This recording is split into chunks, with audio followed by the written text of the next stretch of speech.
Buongiorno, benvenuti alla TG Sicilia, le principali notizie. I no dei magistrati della Corte dei Conti al ponte sullo Stretto, mancato rispetto delle direttive sull'ambiente e sugli appalti dell'Unione Europea, incertezza sul costo finale dell'opera e sul relativo piano finanziario. Ma per l'architetto Falsea, un'autorità a Messina, si tratta di obiezioni superabili. L'economia siciliana cresce più del resto d'Italia, non si arresta però l'esodo dei giovani. Negli ultimi 4 anni hanno lasciato la nostra regione 44.000 giovani. Oggi è giornata di sciopero generale delle organizzazioni sindacali di base contro la finanziaria del governo Meloni. Attenzione al lavoro anche nei trasporti, corteo a Palermo. Catania, baby gang all'attacco, chiedono un passaggio a un automobilista e tentano di rapinarlo minacciandolo con una pistola a salve. Arrestati, tutti e 4 sono minorenni. Le contraddizioni di Librino, inaugurata una sede all'aperto dedicata ai giovani talenti, ma Piazza dell'Elefante, scelta per l'evento, si è risvegliata, trasformata in una discarica abusiva. Calcio, domani al Barbera si gioca Palermo-Carrarese, Pippo Inzaghi smentisce le voci di frizioni con l'attaccante rosanero Brunori. Serie C, Catania in viaggio verso Picerno, domani alle 14:30. Rossazzurri in campo per difendere il primo posto in classifica. Toscano alle prese con un paio di dubbi di formazione a causa anche delle diverse assenze in gruppo.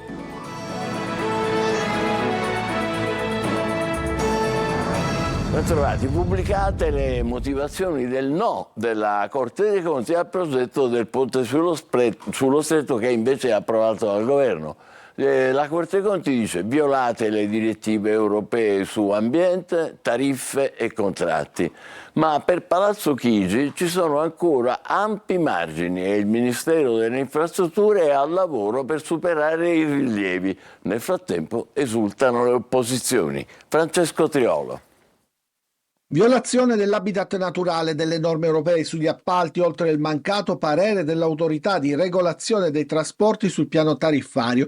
Sono queste le motivazioni principali pubblicate ieri della bocciatura della delibera del CIPES sul progetto definitivo del ponte sullo Stretto da parte della Corte dei Conti, che ha evidenziato anche altri elementi che rendono la procedura di riattivazione del progetto particolarmente fragile. Con una nota il governo ha sottolineato che le motivazioni della deliberazione della Corte dei Conti saranno oggetto di attento approfondimento. Palazzo Chigi ha spiegato che il governo è convinto che si tratti di profili con un ampio margine di chiarimento davanti alla stessa Corte in un confronto che intende essere costruttivo e teso a garantire all'Italia un'infrastruttura strategica attesa da decenni. Motivazione al vaglio anche della Stretto di Messina: siamo fiduciosi di poter individuare le opportune iniziative, ha detto l'amministratore delegato Pietro Ciucci, secondo le modalità previste dalla legge speciale approvata dal Parlamento, che ha definito l'opera strategica di preminente interesse nazionale. Esultano e vanno in pressing le opposizioni degli ambientalisti per il WWF. La procedura seguita ostinatamente dal governo ha violato le normative in materia di tutela ambientale di appalti, oltre ad altre normative. Ora il governo ha di che riflettere, conclude la nota. Per il deputato Angelo Bonelli il no al ponte è una vittoria della democrazia, ha detto, annunciando di aver inviato un'esposta alla Corte dei Conti europea affinché Salvini e il CDA della Stretto di Messina spieghino l'utilizzo dei finanziamenti del Fondo di Sviluppo e Coesione e dei fondi europei. In realtà sono obiezioni normali, frutto di un necessario confronto. L'architetto messinese Falsea, che è stato presidente dell'ordine, ritiene superabili le obiezioni della Corte dei Conti sul ponte. L'intervista è di Francesco Triolo.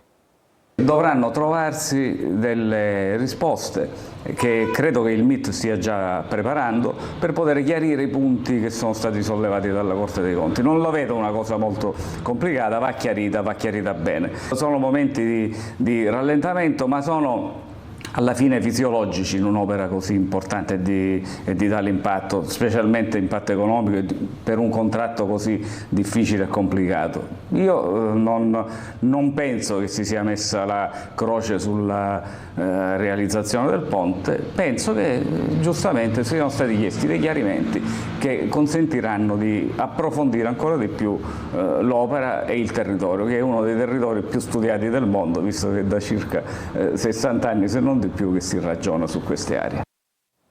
L'economia siciliana cresce più del resto d'Italia. Secondo il rapporto Svimez sul Mezzogiorno, però, i dati positivi non frenano l'esodo dei giovani. Lorena Dolci. La Sicilia cresce, ma i giovani continuano ad andare via. È il quadro che emerge dal rapporto Svimez su economia e società nel Mezzogiorno, che si intitola Libertà di partire, diritto di restare. Tutti gli indicatori mostrano segnali di ripresa, anche il tasso di occupazione, ma non si frena il vero e proprio esodo dei ragazzi. Secondo il report, nel 2024 la Sicilia aveva avuto un aumento del PIL dell'1,6%, l'industria un più 2,6%, i servizi spinti dal turismo un più 1,4%. Nel quadriennio la crescita è arrivata a sfiorare il 12%, superiore al resto del sud. Cresce l'occupazione, che però rimane precaria, con un tasso del 20% di contratti a termine rispetto alla media dell'Unione Europea, che sfiora il 13%. Questi aumenti fanno però i conti con la perdita del potere di acquisto dei salari. Il risultato è che in Sicilia quasi il 41% delle famiglie è a rischio povertà. Negli ultimi 4 anni dalla Sicilia sono partiti 44.000 giovani tra i 25 e i 34 anni, sottraendo alle università siciliane ben 132 miliardi di investimento che sono finiti nelle casse degli atenei del nord. Dove puntare allora per migliorare l'economia e rendere la Sicilia attraente per i giovani? Svimez indica, oltre al tradizionale agribusiness, l'elettronica, l'informatica e le energie rinnovabili. Oggi è giornata di sciopero generale delle organizzazioni sindacali di base, manifestazioni in tutta Italia, il corteo di Palermo seguito da Marco Gullà. Per dire no alla finanziaria di guerra, per dire basta al genocidio del popolo palestinese. A Palermo, come in tante altre città d'Italia, manifestazioni in continuità con gli scioperi generali del 22 settembre e del 3 ottobre.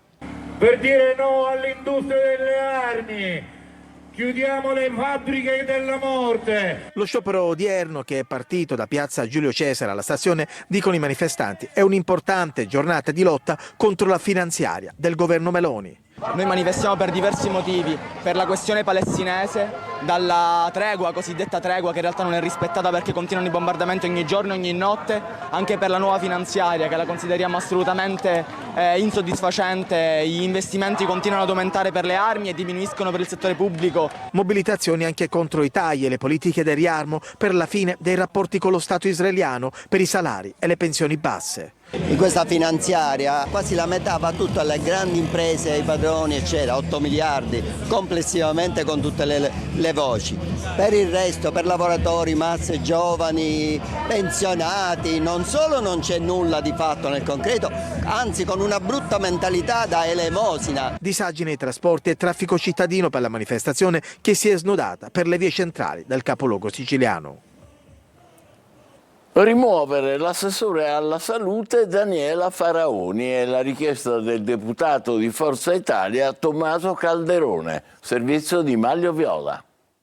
Una lettera riservata mandata dalla Commissione bicamerale per l'insularità alla Presidenza della Regione. A scrivere è il Presidente della Commissione, Tommaso Calderone, deputato di Forza Italia vicino a Giorgio Mulè e Marco Falcone. A Renato Schifani Calderone chiede di rimuovere Daniela Faraoni dal ruolo di assessore regionale alla salute.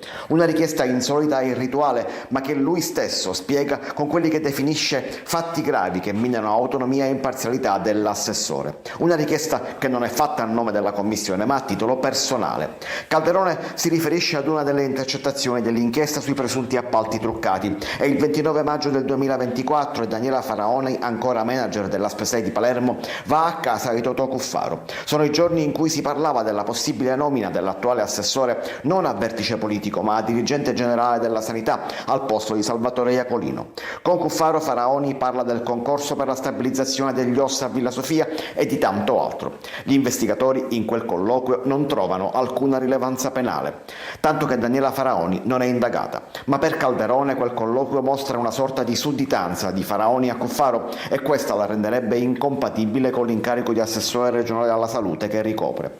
Un incarico che richiede, scrive Calderone, autonomia, trasparenza e piena terzietà nell'esercizio dell'azione governativa. Ancora un pezzo della politica cede il passo a ciò che politica non è. Allarme delle imprese edili in Sicilia a causa del caro materiale. A rischio 755 cantieri per oltre 14 miliardi. Luca Ciliberti.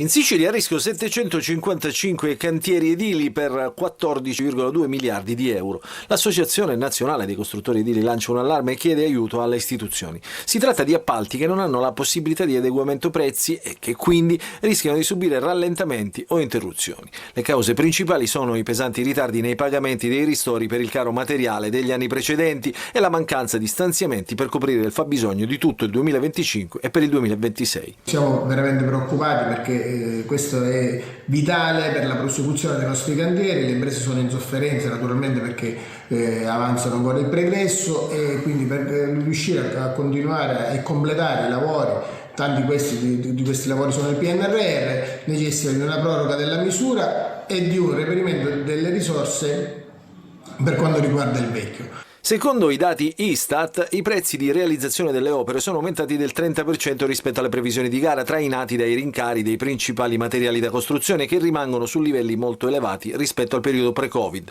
L'acciaio, ad esempio, è aumentato del 30%, il bitume del 49%, il rame del 65%. Il nostro è un appello accorato alla politica affinché si possa trovare possono trovare ristoro le imprese esecutrici dei lavori e possa trovare una proroga alla misura per gli anni a venire, soprattutto per il 2026 e il 2027.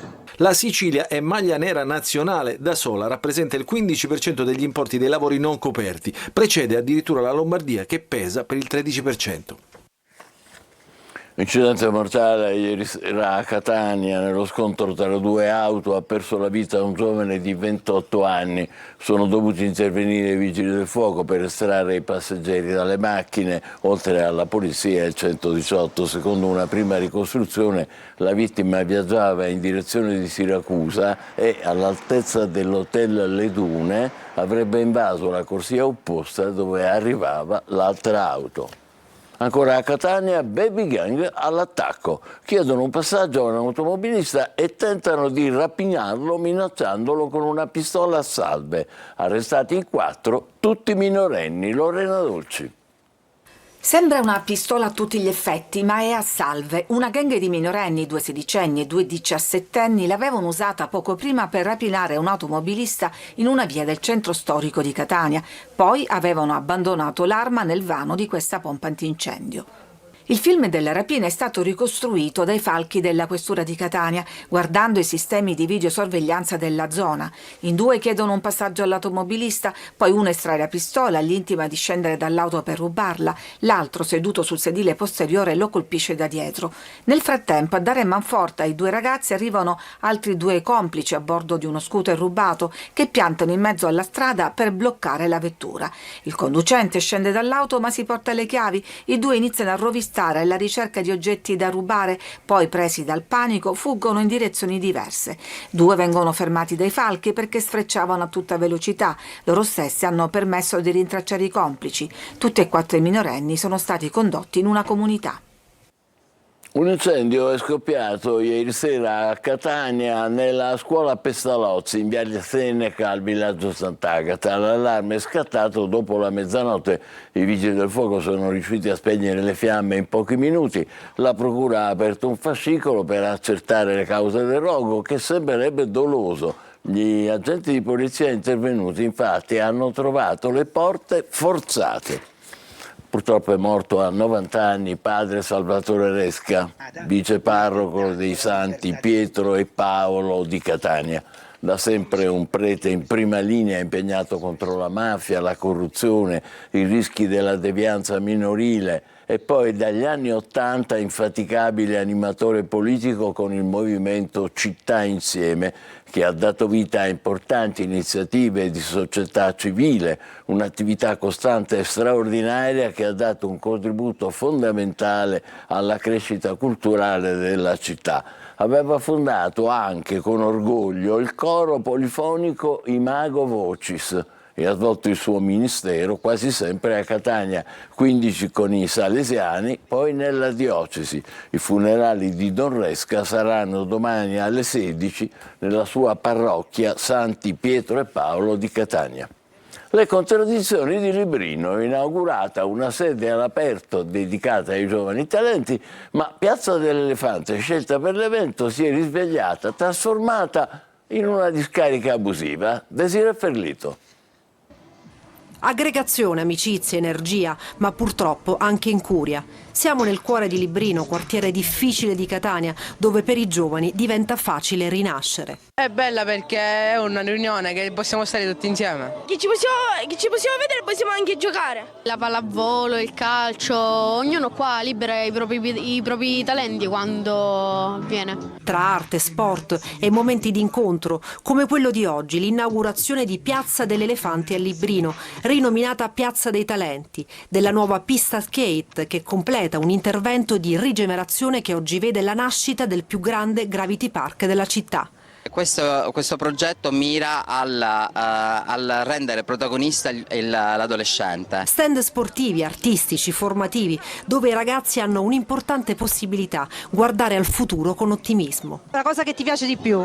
Pettinare, fare le trecce.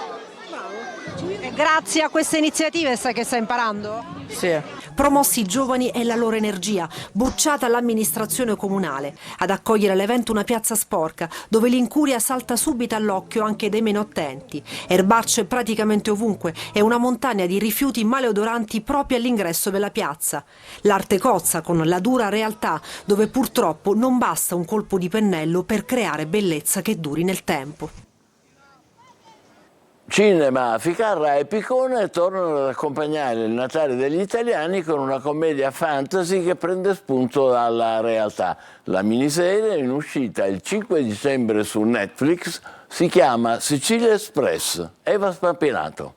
Veramente su quanto costa una tratta aerea se parti con l'aereo, anche perché del treno proprio non se ne parla, perché i treni insomma, hanno tempi biblici e quindi quando vi parlano dell'alta velocità da noi non c'è. Esatto. Noi siamo quelli del pian terreno che pagano l'ascensore. Esatto. Sappiate. Nel loro Sicilia Express non è un ponte ad unire l'Italia, ma un cassonetto magico. Noi, siccome spesse volte ci fermiamo a guardare i cassonetti con ammirazione, perché stanno scomparendo i cassonetti. Cioè, ho fatto della differenziata, queste cose. Noi guardando un cassonetto un giorno abbiamo detto: ma quanto sarebbe bello infilarsi in questo cassonetto e spuntare a Milano. Questi cassonetti magici che uniscono l'Italia sono l'idea per poi parlare di questa differenza di velocità che ci sono tra queste due Italie. Non c'è differenza tra un milanese e un siciliano, ma c'è differenza nelle strutture, nelle opportunità, e quindi questo genera sicuramente comicità. Il duo comico siciliano torna su Netflix dal 5 dicembre. Nel cast, fra gli altri, anche Barbara Tabita e Katia Follesa, Max Tortora e...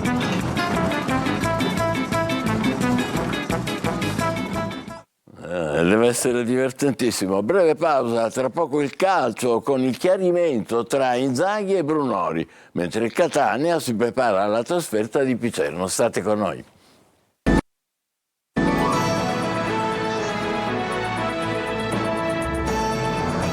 Calcio, nessun problema con Brunori. Perentorio il tecnico del Palermo Inzaghi sulle voci di Frizzuni con l'attaccante rosanero. Domani al Barbera arriva la Carrarese. Marco Gullà.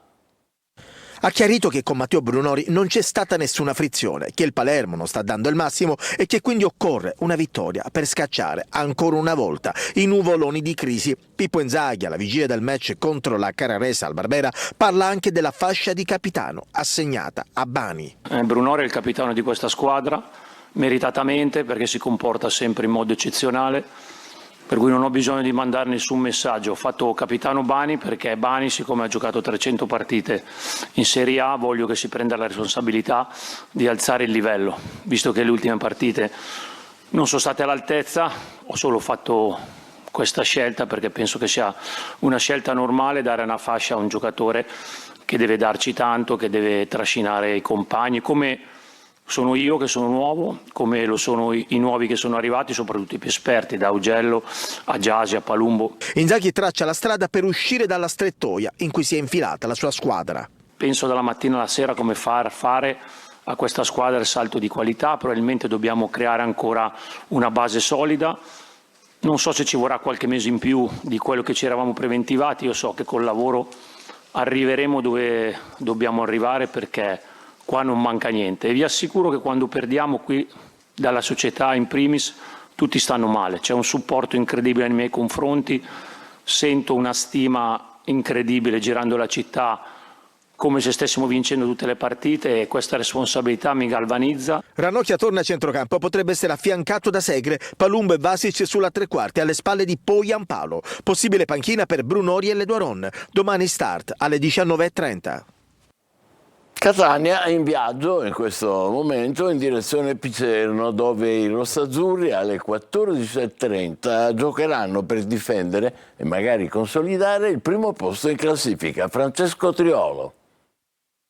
La partenza questa mattina prima di pranzo, un viaggio lungo, quello che il Catania affronta per la trasferta di Picerno, dove domani i rossazzurri vogliono confermarsi e confermare quel primo posto riconquistato in coabitazione con la Salernitana. La partita è insidiosa, il Picerno sta cercando di tirarsi fuori da una situazione difficile. Mimmo Toscano ha avvertito la squadra, ha chiesto di disinteressarsi delle altre gare, di pensare solo alla partita del Donato Curcio. Del resto, le trasferte di Cosenza, Cerignolo, Casarano sono state di insegnamento e bisogna dimostrare di aver imparato la lezione. Le assenze peseranno ed è questo il momento in cui, per sopperire al vuoto creato, occorre che tutto il gruppo sia disponibile al sacrificio, con una predisposizione anche mentale ad adeguarsi e adattarsi alla situazione. Serve il contributo di tutti i ragazzi, anche di chi gioca meno, ha detto Toscano, che già nell'ultima partita ha ricevuto risposte importanti da gente ad esempio come Allegretto, che punta a giocare ancora da titolare, soprattutto perché è un ex. Il nodo può essere Quaini al rientro dalla squalifica. La sua duttilità tattica potrebbe indurre Toscano anche a farlo partire dalla panchina per poi impiegarlo dove e se ci dovesse essere necessità. Per il resto non dovrebbero esserci grandi novità, ma lo scopriremo domani con diretta stadio che partirà dalle 14 con 3 ore di live dal Donato Curcio per seguire insieme la partita e ascoltare le parole dei protagonisti nel post gara.